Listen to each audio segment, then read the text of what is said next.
I'm very excited about this book review we're gonna do today. This is actually a loved family member. There's not actually blood related, but we grew up as cousins. He's my cousin. Anybody say something, that's my cousin. You know what I'm saying? So huge shout out to him. Fantastic book. This is his second book.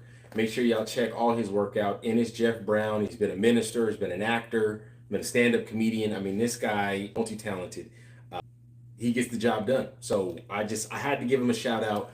I read his book. It took me far too long. I will acknowledge that. It took me far too long to read this book, but I'm so very glad that I did. Let's get right into it. You know, I don't like to keep everybody waiting, but this book is called Released. Hope y'all can see that. Check it out. I think the cover is dope. Got the lion. I mean, it's fierce. It jumps right out at you. You know what I'm saying? So it stood out to me. I actually did notes for it. You're getting some good feedback, but we're going to get, better every single time, right? So there's 10 chapters in this book. I'm just going to go through my thoughts. We'll chop them up, and I appreciate y'all joining me. You could be anywhere in the world right now. You here. That's not lost on me. I do appreciate that. Make sure y'all hit that like, follow, subscribe, all that social media stuff. And I appreciate it. I just appreciate being able to put something positive out into the world, get something positive back. So let's do it. All right, chapter 1, he talks about dreamers and misfits. So he talks about these two lions. Well, he talks about a few lions, but some documentary he said he was watching. And in the documentary, there was these lions. I feel like that's distracting me. Can you see it? Yeah, the thing back here might be a little too bright. Yeah, we're gonna turn that off for now. There we go. It needs to be a little calm. It was screaming back there. You know what I'm saying? It was hollering. Anyway, he talks about dreamers and misfits, right?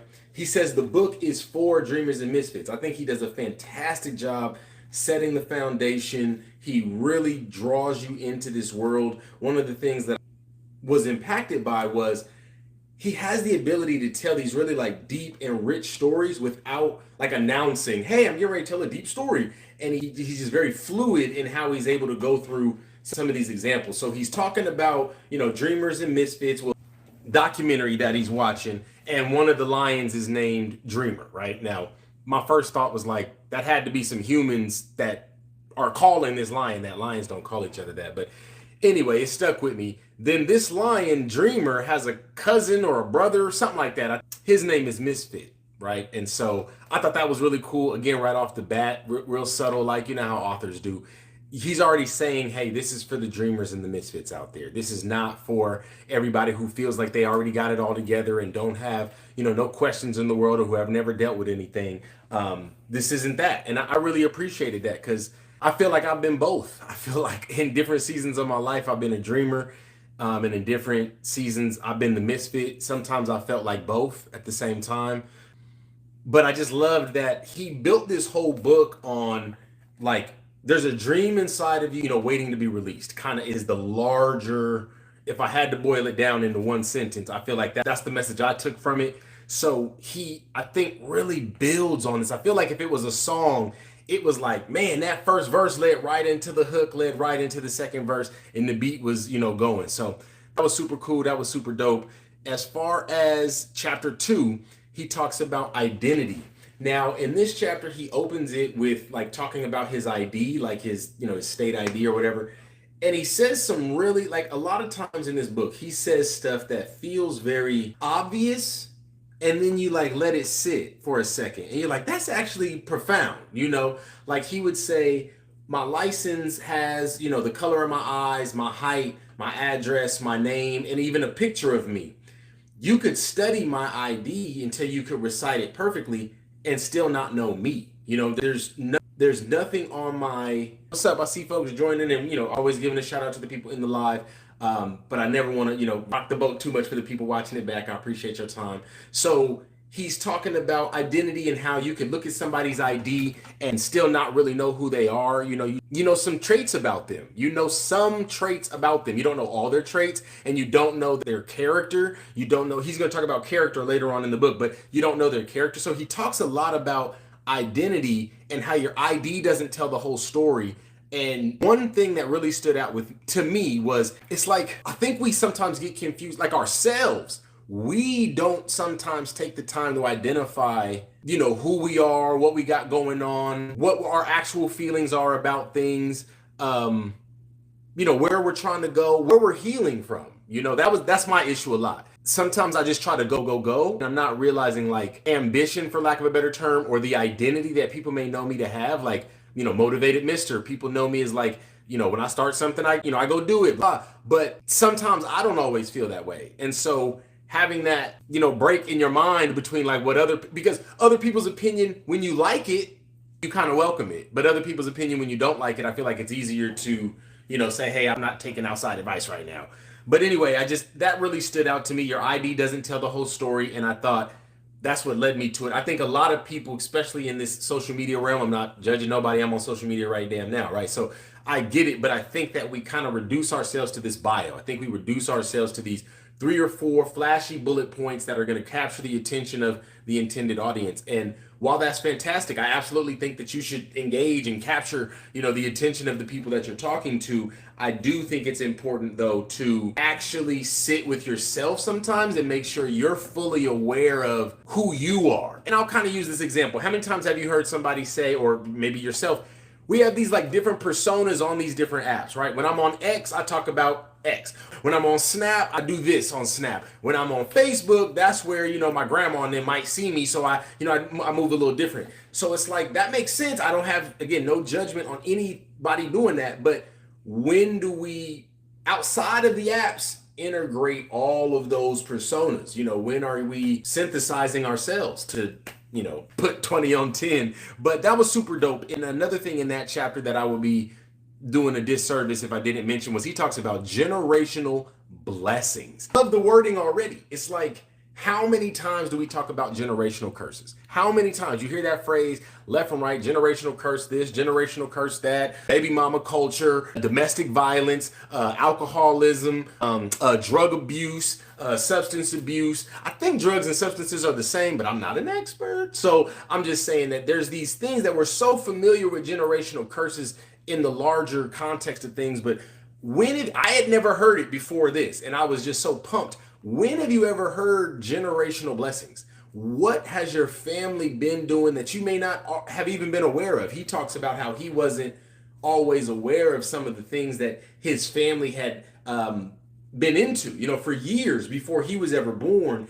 and how learning about some of those things really inspired him to get back in touch, not get back in touch, but to get in touch initially with his own dreams, his own desires. And bro, that resonated with me so much. I know you're gonna watch this video, Ennis. I'm telling you, bro, this book released, it's a banger, bro. It's a banger. So he's talking about generational blessings, and I think it's so important. This is just my own perspective, right? It's so important. You don't have to go all the way into ancestry.com or whatever, but I think we should be trying to find and connect with our people, man. I think we should be trying to find and get a deeper understanding. Maybe that's a step too far. What I really mean is just be aware. I want to study my own family. I want to know like where I came from, and great grandpa blah did X, Y, and Z. I love those stories. I love hearing about that stuff. And you would be surprised how, at least for me, it does 2 things. It kind of creates a scenario where, one, I feel inspired. Hey, great grandpapa blah did X, Y, and Z. I believe I could be somebody too, right? It does that. But it also does this. The cousin so-and-so did what? They got locked up for what? They got hooked on what? They got, not in any way judging those people. What I'm saying is it kind of makes it where you're like, wait, so I don't have to be perfect. Every single person that ever lived or walked in this house wasn't perfect. Sometimes in our families and in our dynamics, we can feel like, we constantly have to be like on edge. I read something that was like, family is your first source of trauma, or family is the source of all trauma, something like that. And again, not disparaging family in any way. I'm a big family guy, but we got to just be like honest about that. Going back to the generational curses thing, that's a very common topic. So I'm not, rocking the boat too much to say sometimes we pick up trauma from our, from our houses or from our families. I'm in Texas, y'all. It's like 103 degrees. Look what I do for y'all. I'm joking. I do this because I love it. I would do it if you wasn't here, but I'm so glad that you are. Please make sure you like, share, subscribe, all of that. Anyway, generational blessings. You got to check it out. I'm not wasting, but I'm spending way too much time per chapter, but it's just so good. These chapters are not, I'm probably spending more time talking about these chapters than it would take you to read them. I read the book in a single day. I went to the park. I sat out, put my back against a tree, took my shoes and socks off, touched grass, had some ants crawling on me and stuff like that, but I was invested. They didn't bite me. We was all good. So It's a quick read. It's like 125 pages. Again, like I told you with the last book, you don't have to read it that fast. I'm not saying that you have to. This book flowed a little bit more than the last book. Nothing against the last book. If you remember, that was the 21 Indispensable Qualities of a Leader by John C. Maxwell. It was set up to be like, hey, almost like a recipe book. A cookbook doesn't necessarily flow. It just has these different entries in it, right? It was set up like that. I got it on Amazon, by the way. I don't get paid. I'm not selling it like that. I'm pushing it because I think it's a great book. I bought it on Amazon. He had a paperback. That's the one I got. But he also has a hardback. I know he does speaking engagements and all that stuff. So y'all make sure you tap in with him. He's also on Instagram. I think it's _IM or something like that. He'll make sure that I get it right when I go chop this up and put it out on the interweb. So we talked about dreamers and misfits. We talked about identity. And now chapter 3, teammates. This one is super important to me. As y'all may know, I'm a big team guy that says team spelled out like a play, kind of, like I'm always running plays. I got people that I know and love in this world that I would do anything for. I would do anything for them. We've had our ups, we've had our downs.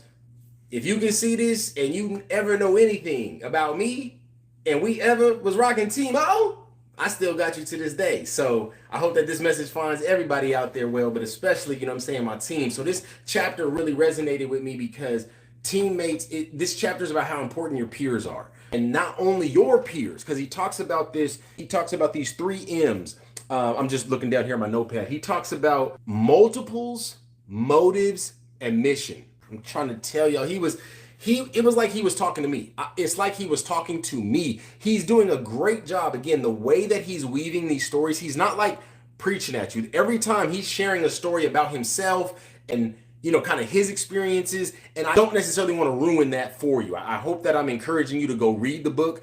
Like I said, it's very simple. It's not very dense. It's not something that's going to be like, oh my God, SJ's asking me to go read this thick book, right? You don't have to have the thick glasses like me. You can just breeze right through it, right? But it's going to hit you. It's going to hit you. It's going to touch you, right? And so how important your peers are, he talks about multiples, motives, and mission. Now, multiples are your peers' peers, for lack of a better term. The people that are feeding into the people that are feeding into you. And he talks about you can't always control people's multiples, right? I can't control what your sister tells you about me. But by that same token, what her sister says holds a lot of weight, okay? I can be aware this is one of your multiples. That's the way that he's kind of presenting it here. Now, he tells the story about how some multiples were kind of working against him, right? They're, just to be frank, to put it out there was some multiples. He was dealing with, that person had some multiples who had thoughts and opinions and feelings about their situation and him as an individual, and that began to affect his actual day-to-day interactions with said human being. What's up, everybody joining? I appreciate y'all out here in hot behind Texas, 102, 103, something like that. But we're gonna keep it rocking and rolling. So teammates was great. He talks about how like I said, we talked about multiples. Now motives. He talks about motives and how you've got to be mindful. Everybody's not necessarily going to express to you directly, hey man, here's my intention. But you've got to kind of see where are their motives, right? And the thing that hit my heart when he spoke about that was like, there are times where I feel like people may give you like constructive criticism, and the same comment coming from someone that you love and care and respect can like motivate you to want to do better. That very same comment coming from a stranger can be like, who are you talking to? You don't know me. You don't have any ground. You don't have any bearing to speak to me like that, right? So understanding a person's motives is so important, I think, when you're gauging your teammates. What are your motives, not only for me, but what are your motives for you? If we're buddies and I think you're my accountability partner, just for example, say we're gym buddies, and I think you're my accountability partner, but anytime I ask you like, hey man, we normally meet up at the gym, but anytime you're not at the gym and I text you, you feel bothered.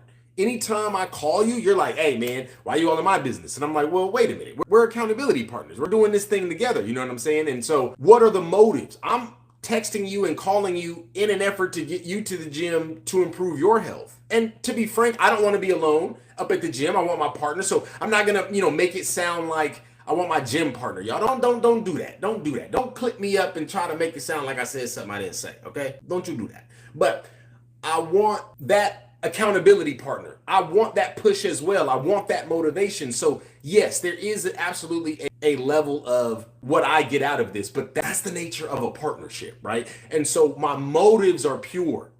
Whereas you might have somebody else that's hitting you up, blowing you up. Hey, bro, and I'm only speaking from my experience. Hey, bro, I got that work. You know what I'm saying? Pull up. I got that. You haven't hit me up all year. Don't check on me. Don't ask how my mom's is doing. But hey, bro, I just got that ooh-wop. You know what I'm saying? You should pull up. Next time you know what I'm saying? We can, you know what I'm saying? Yeah. And I'm like, I appreciate it. See, but what's the actual motive? You're trying to get me to go backwards, man. You trying to, I appreciate that. You could be anywhere in the world, but you here. I'm serious. I don't say that off the cuff, but I'm just so excited about this book. I'm talking about this book. It released. Ennis Geoff Brown is the author. Man, he put his foot in that thing. I don't know if people say that about books, but they say it now. So anyway, what's the motive? Are people hitting you up? It's high energy. It sounds good, but the end result is actually getting you into trouble. The end result is knocking you off your square. The end result is distracting you from your goals, your purpose. And I'm not trying to go all off on a tangent. I'm just saying motive is so key because, like I said, sometimes people might kind of snap at you, but the motive there is positive. Then you got somebody else who's telling you everything you want to hear, but they really just, they want to comfort you into stagnation. You know what I'm saying? So that really stuck with me. Third M was mission. What's their mission? That kind of, like I said, what's their motives for them, right? I think that's more to the, what's your mission? If me and you hang out, like I said, we gym buddies. I think we gym buddies, but I come to your house, and this is not judgment. This is just observation. I think that we're gym buddies. I'm buying, new sneakers to go to the gym in. I was out of shorts or I didn't have enough. I'm preparing myself, right? And I'm getting rid of certain foods or I'm including certain foods into my kitchen. And I come to your house and it's brownies, donuts, coffees, sugary coffees and stuff like that. Again, no judgment, but I'm just like, hey, bro, we've been in the gym now. Again, I'm making this up as I go. We've been in the gym for, 3-4 weeks now, 3-4 months now. What's going on? Are you taking care of yourself in the moments when I can't see you, right? Because I'm relying on your, I would say, field testing, your real world field testing to benefit me as well as your gym partner. I want to hear that, man, I was reading this article the other day and apparently isometric holds are better for gains. I want to feel like we're both kind of in this, gym journey, if just to keep the example going. And if you don't seem to have that mission, if your mission is like, man, sometimes I just be coming up to the gym to get away from my girl, bro. But like, if everything is cool at home, I don't have no reason to come up here. And I'm certainly not trying to suggest that y'all should, spend more time away from your lady than you want to or need to. But you feel what I'm saying. So I think that the mission, he's making the point that the mission of these people in your life, your peers, you're not their mission. Let's be clear. These people don't live to help your dream come true. And I'm kind of talking to myself. It took me far longer than I want to admit that's how I used to think. Like, man, my vision is well thought out. I can verbalize it, effectively. I'm charismatic. I'm outgoing. People would y'all want to wear Kobe's. You want to wear Jordans. You want to bump Drake. You don't know him. He's charismatic. He's outgoing. And these were my, the thoughts of a child. And it's like, I thought that people would just want to support my mission because they hadn't verbalized their own. But in reality, everybody's got their own mission and they may be in different stages of knowledge or awareness of their own mission, but everybody's got one. And so I think tying this into what John C. Maxwell was saying in the other book, charisma is kind of like making other people feel more comfortable about themselves and sharing about themselves than you are at making them comfortable, hearing about you or talking to you. So that's just my thought. Again, I get so ingrained in these chapters, I feel like I'm spending more time talking about them than it would take you to read them. So check them out. That was teammates. Okay, number 4, he talks about attractions, attracting what you want and guarding your dreams. And he talks about gatekeepers. So the way he does this, again, I've been telling you guys that he's telling, these great stories in this book released by Ennis Geoff Brown. We're on chapter 4, attractions. And what he presents this chapter as a real life story of his 16th birthday party. Now, what was very funny to me was when you read this book, and again, this is my cousin. I've known this guy. When I say we go way back, I'm talking about like, hey, this is your mom, this is your dad, the sky is blue, this is your cousin. Okay, I met him. He was born 13 days after me. And I mean, we peas in a pod. That's all I'm saying. This is my guy, okay? So his 16th birthday, phenomenal. You know what I'm saying? Like literally the talk of the neighborhood. But the way to hear it from his perspective is so interesting because he talks about like advertising it on the school radio. He talks about hiring a DJ. He talks about handing out flyers at different schools, multiple schools. And then he sums it up with like, I had no idea this many people were going to show up. I was tickled by that. I thought that was hilarious. But in the midst of telling this story, he paints a much larger picture. Like, hey, when you have a dream and when you have vision, sometimes it's not going to fit your current circumstance. He talked about how being 16 is a really big age, and it's a perhaps symbolic. I don't know if he used that exact language, but he was like, it's a significant birthday when you turn 16. So he wanted to do something big, he wanted to do something bold, but he couldn't do it at his own house. And so the girl that he was dating at the time, her mom said, you can use my house to throw your party. He was in the game and he was like, sometimes people are going to put you in a position to bring your dream to life, and you weren't even aware that door was going to open. You had no idea. But you still have to nurture your vision. You still have to nurture your own dream, because that door may open today or may open tomorrow. So you got to, I guess, kind of like, if you stay ready, you ain't got to get ready. You know what I'm saying? If I had to just try to sum it up for you. Attracting what you want, right? Like doing the flyers, putting out the advertisements on the school announcements and stuff like that. Like, he didn't just say, hey, I'm having a party, I hope some people come. Like, he believed in his dream. He believed in it. At the time, his dream was this party, right? He believed in it. He pushed it. He promoted it. He got other people to push it. He got other people to buy into the dream. He talks about that a little bit. He talks about guarding your dreams. So at this party, not necessarily inside. So he talks about how the party is dope. The party starts filling up. It starts packing up. They're spilling over into the garage. Then they start spilling out into the street. Then they're spilling out down the street at the cross street at this point. You know what I mean? Like, it's cracking. You know what I'm saying? Lit, whatever the kids is saying now, right? And so somebody outside, for some reason or another, lets off a firearm, lets off some pistol shots in the air, right? What you gonna do? Hard R's. So the party gets broke up, obviously. The police come out, blah. They tell them, hey, you got to shut the party down. I mean, there's people out here shooting. What are we talking about? You got to shut the party down. So they say, okay, all right. They turn the music down and everything like that. People start kind of, moving around, and the police leave. Now, the party was so deep that you could have had a block full of cars leave. It could have legitimately looked like, hey, we're shutting the party down. And once the police were gone, they kind of just like slowly turned the music back up and the party kept going, right? So there was no more gunshots or anything, but neighbors were calling to tell the police like, hey, they never shut the party down. They still going, they still rocking. I think they shooting for 6 a.m. You know what I'm saying? I don't know what they doing. So then the police come back. That's not necessarily the main part of the story, but I just thought it was cool how he tells this full circle story. And then he talks about how the guy shooting off gunshots was kind of the result of, he was like, looking back, I would have done it different. I didn't have any security. I was so concerned and so excited to bring my dream to life that I didn't even think about how to protect it. I was just so excited that it might actually even happen that I didn't think about like the what ifs. I didn't even consider, how to actually protect the dream. And so somebody who may not have even invited, at this point, the party is just known. He said people were catching the bus across town. People were carpooling there. So at this point, this could be truly somebody from some other school I've never met shooting off gunshots in the air. Who knows, right? But my party is affected. I'm here with people that I actually do know, love, and respect and have invited personally. And now our night is being impacted by the actions of others who are quite literally outside. And he kind of talks about being outside the house as like, your dream has this like structure, and there are people who are around because of your dream, even if they're not in it. And you've got to be aware of that. Again, I think he ties these chapters together very well, or the concepts I think are tied together very well. So when he was talking about, the people that you have in your life and how that can impact you, right? So I invited somebody, they invited somebody, and somebody invited the dude who thought it was a good idea to not shoot up, but he was just shooting up in the air. But still, like, what are you doing, bro? What are you doing? It's not even your party. Like, what are you doing?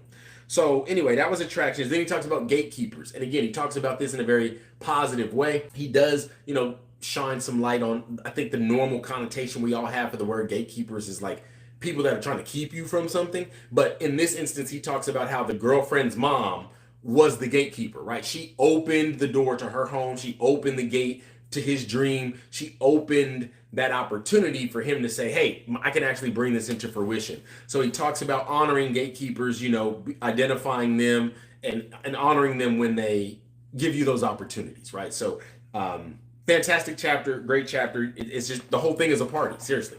Okay, chapter 5, setbacks. Minor setbacks for a major comeback. Now, he says it's kind of a cliche. I don't know if you're familiar with it, but you are now. I certainly appreciate you watching. Make sure y'all like, follow, tap, share, comment, all of the social media stuff, right? All of it. You don't have to do all of it, but just do 7 out of 8 of them. You know what I'm saying? So he talks about setbacks, minor setbacks for a major comeback. That's really the whole theme of the whole chapter. And I mean, it's kind of self-explanatory. There's times where, but he does, oh my gosh. Again, he's so good at saying things that kind of feel obvious, but then they're like, that's deep. He's like, when you're going through the setback, it doesn't feel minor. You have to accomplish the comeback so that you can then kind of retroactively label that setback minor. So that's the goal. Excuse me. You're dealing with a setback. Right now, in real time, it feels real. I'm dealing with some stuff right now y'all wouldn't believe. I'm sad about some things. I'm extremely excited about some other things. I'm confused about some things. I'm extremely certain about other things, right? Like, life is a journey. It's a roller coaster. And you just never know where it's going to go, right? But if you have that mindset of any setback only sets me up for a comeback, then I think it makes it a bit more bearable. At least for me. It's like, I'm not sure how I'm going to grow from this, but I know I'm going to grow, right? I know that my comeback is going to be major. I'm going to develop either straight up life lessons. I might develop, physical strength or stamina, whatever you're going through. So that's what he's mainly talking about. Now, he talks about some serious setbacks, in his own life. Man, he talked about how he lived in the backseat of a car for a moment. Not a moment, but I don't know exactly the span of time, but he kind of just glossed over it. It wasn't like a woe is me, oh my God, I had it so bad. He was really kind of painting the picture of someone else. He does a really good job of bringing in not characters, but like other people in real life. He'll say, hey, I was talking to my friend and I were having this conversation, and he kind of breaks that down. So it really feels like you're like hanging out with this guy. It is a book, but it feels like you're just kind of hanging out with this guy. So that's cool.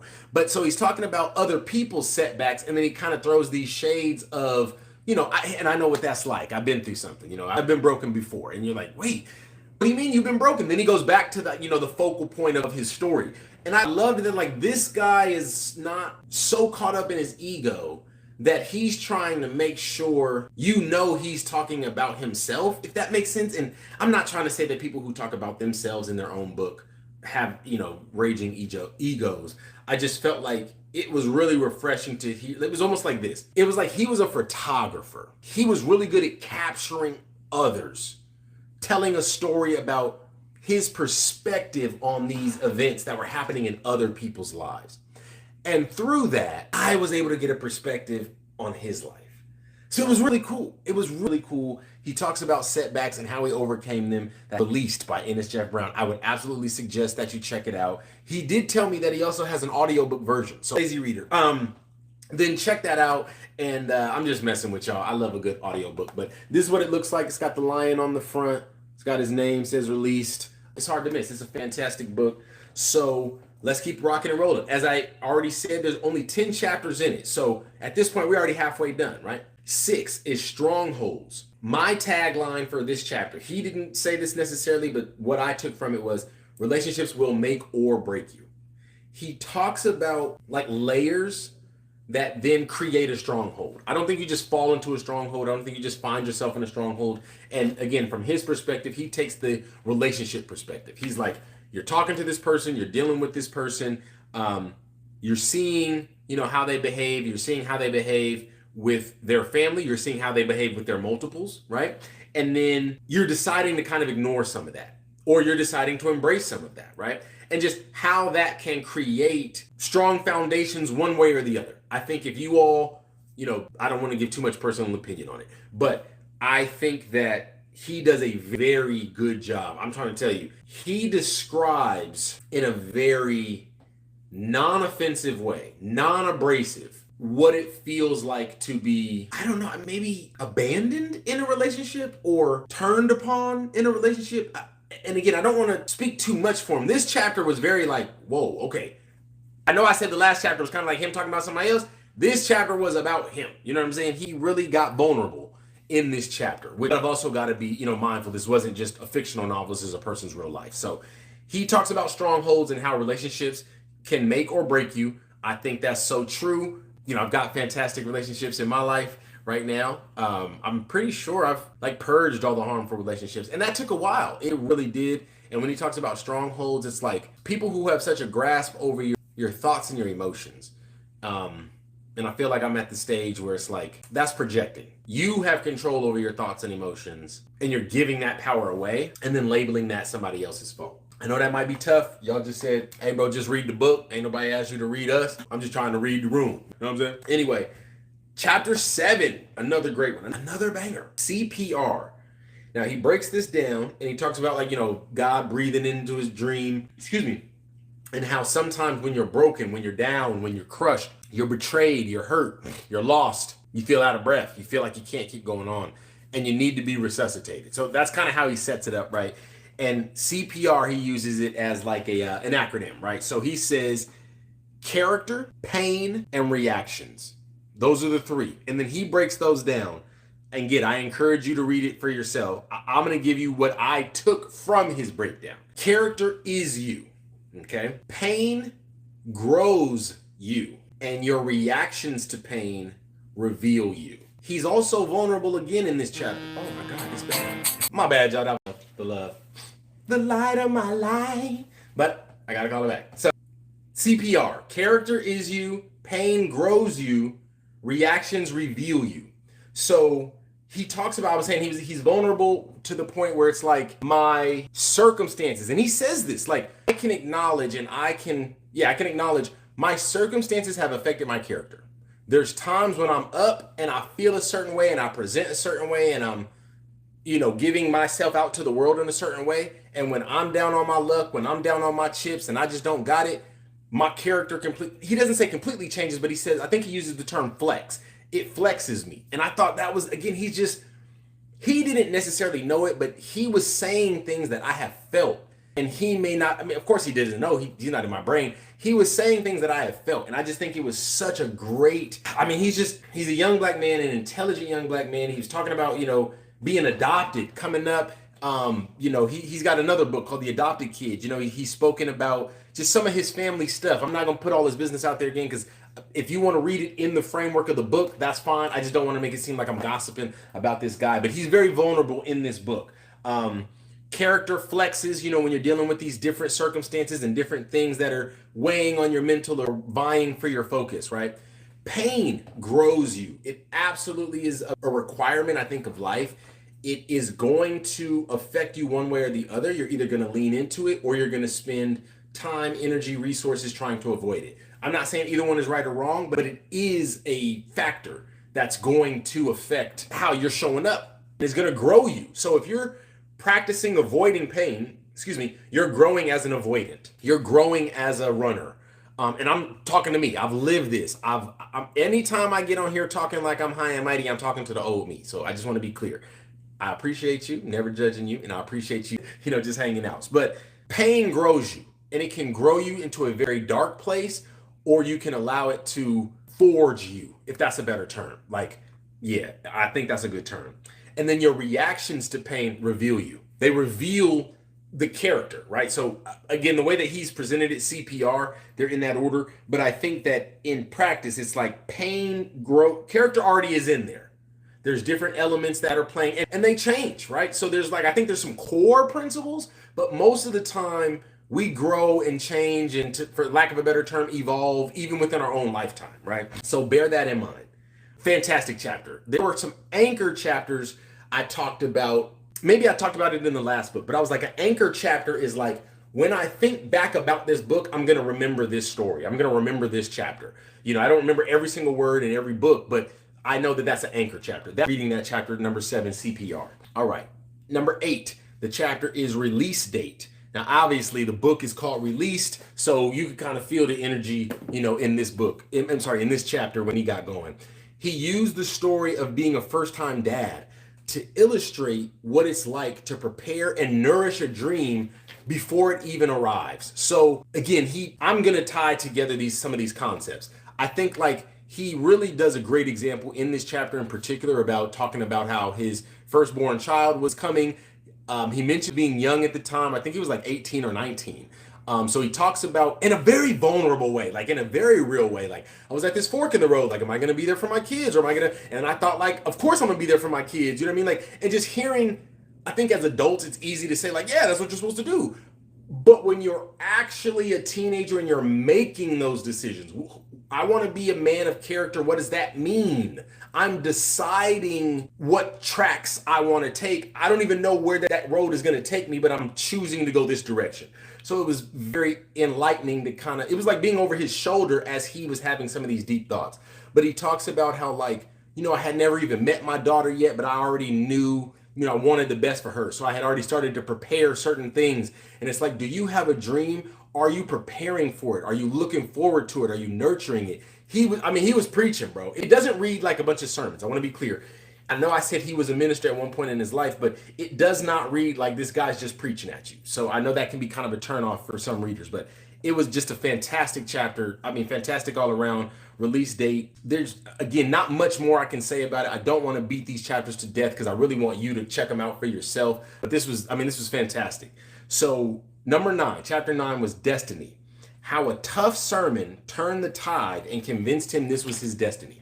So in this chapter 9, giving a sermon. So he had been, throughout the book, he's talking about kind of his journey and his dream, things he wanted to do. He had mentioned playing in a play, I think like senior year of high school, and his guidance counselor kind of like pulling him to the side, like, hey, you need to do this. You know what I mean? Like, you have a talent. So he did, and I've personally seen him. The guy's fantastic, like comedian at one point. He's hilarious to me. So the fact that he went pro with it wasn't no surprise to me. But he does talk about, what was I talking about? Oh yeah, so he had been working towards, becoming a pastor. He had started like a Bible study in his own living room. He had done that for a little while, built a nice little community. Then he started to, I believe, be a youth pastor at a church.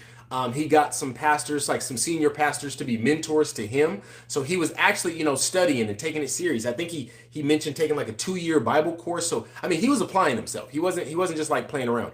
But he actually got his opportunity to do his first, I would say, big, like, I'm the main speaker, right? Years since his dream had already been planted, he's been working towards it, he's been nurturing it. He finally gets his big shot, and he said it's not going well. Like, he opens with something that he thought was going to get the people going, crickets, right? And when you're preaching, especially to, my folk, you're going to have to come with it. We want to hear something get us going, or it needs to be real deep. It needs to be, turn to your neighbor and say, Pastor. It needs to be one or the other. It can't just be kind of fall flat. And he was describing it like it was kind of falling flat. They wasn't hearing him. He kind of tried to pivot. The road was a little bumpy. He said he was in it having his own battle internally. Should I be here? Is this too soon? Am I enough, right? He's having all these thoughts while verbalizing, the word of God to people. So he's fighting this internal battle. He's saying that it's still going kind of rough. He has some high points in there, but not enough for him to feel like he's, got it back. And then he said at one point he just got very emotional, he got very vulnerable, started sharing his personal testimony, like not necessarily what I wrote down and what I thought is going to sound good. He started writing his personal testimony, tears start pouring down his face, and the crowd, not the crowd, I don't want to say the crowd, because these are real people, these are, folks in church, not for entertainment, but they're there for, spiritual growth. And they started to pour out as well. It resonated with them. So again, him trying to impress them didn't impress them. Him trying to sway them didn't sway them. But him trying to just be vulnerable and be honest and let God work through him, that touched the people. And then he said he ended up having, again, I don't want to misquote him, but it was like either the largest altar call that they had till then, or it was certainly the largest altar call he had ever been a part of. I can say that confidently. So I just loved how he talked about, he positioned it to where it's like, man, even on, go live day, when it's the big game, it's the big day, it still may not hit exactly the way you think it's going to hit. You know what I'm saying? And you still got to fight through it like it's your dream. And God will see you through. So that was just super dope. That was super dope. And then chapter 10, he wraps it up with another fantastic acronym. This one was called PUSH. And that stands for promise, understanding, stand, and then humble. So he talks about a promise. You've got to make promises sometimes to yourself and to others. And then how are you committing to them, right? He talks about, God's promise to him and how he believed in it, and the promises that he had to make to himself and to other people in his life, like his children. It's very evident reading this book that he is a loving and devoted father. I mean, it's obvious he doesn't miss an opportunity to share about his daughters and how much he loves them. So that was awesome as well, just to hear some love and just that much encouragement and love and positivity, like I said, again, coming from the community. So he talks about promises. He talks about understanding. You've got to continue to seek understanding. Like I said, my own take on it from the ID chapter, which was chapter 2, identity. He talks about the importance of, let me get a little bit more light in here. He talks about the importance of, understanding your dream, really understanding what it is you want, what it is you're trying to do. Simple stuff like if you're trying to be a content creator, there's classes you can take. Like Instagram itself has classes, YouTube has classes. Streamer University is a fantastic offshoot. I'm not trying to shoot nobody down. I'm just saying, like, there are real life, you could take courses for this stuff from entry level all the way up to like advanced. There are people going to college for social media marketing and stuff like that. So whatever your dream is, apply yourself, do it. Whoever's watching right now, seriously, do it. You got a dream. You got a vision, you got a purpose, go after that. Gain understanding about it, learn more about it. And what I found was, because music was one of my passions, the more that I learned, the easier this actually is to accomplish. I didn't know how much I didn't know. Then you start learning and you're like, that's all I have to do. Now Zeus just reaches down from the sky and decides you're famous. It's like, oh, there's a protocol. There's a formula to this, right? I can learn it or I cannot. Boom, I love that. Stand, he talks about standing. Sometimes it just gets hard. Sometimes it just gets tough. He's definitely a manly man's, the way that he writes, the way that he talks. There's no wiggle room. He's talking about like, I was down, but I got back up. There's never any room for, I think, wallowing, or the story never ends with him wallowing, should I say. So he talks about standing. Sometimes there's pressures on you. Sometimes you're just, you're burdened by just life, just what's going on. And you got to stand up for your dream. You got to stand up until your dream gets there. You got to stand and wait. Sometimes you have to stand by humbly. So he talks about humility. That's a big one. I love that he ends with this, because this guy is super blessed. I'm serious. Like if you see him, he's dressed very nice. He speaks very well. He drives a very nice luxury vehicle, but he's extremely humble. I mean, he literally lives like it feels like you're talking to a guy. It doesn't feel like there's some ivory tower author talking back, to the youth about what he's already learned and figured out about life. It's like you're talking to a guy who figured something out yesterday, and he's being very real. Like, hey, man, I was just going up here to the store the other day, and I figured out if you make a left, it's a shortcut. Like, this is like almost real-time information is how it feels. Now, again, I apologize. I truly feel bad it took me this long to read this book. It should not have taken me that long, but I did knock it out. I certainly enjoyed it. It was one of my favorite books of the year already. One more time, Ennis Geoff Brown released Your Destiny Awaits. That's the subtitle. Y'all check it out. It's on Amazon. It's on, Audible. I don't know if it's in like Barnes and Noble and stuff like that, but I wouldn't be surprised. I mean, it's out there. He does, like I said, speaking engagements. He sells cases of these books, middle schools and stuff like that. So much props to him. Again, big shout out to everybody that watched all the way through or watched parts and got what they needed from it. I hope that it fed your spirit. I certainly appreciate you being here. As you can see, my lighting crew, the sun is clocking out for today. So I certainly appreciate y'all. Be blessed. I'm SJ, and I'm going to catch you in the next one.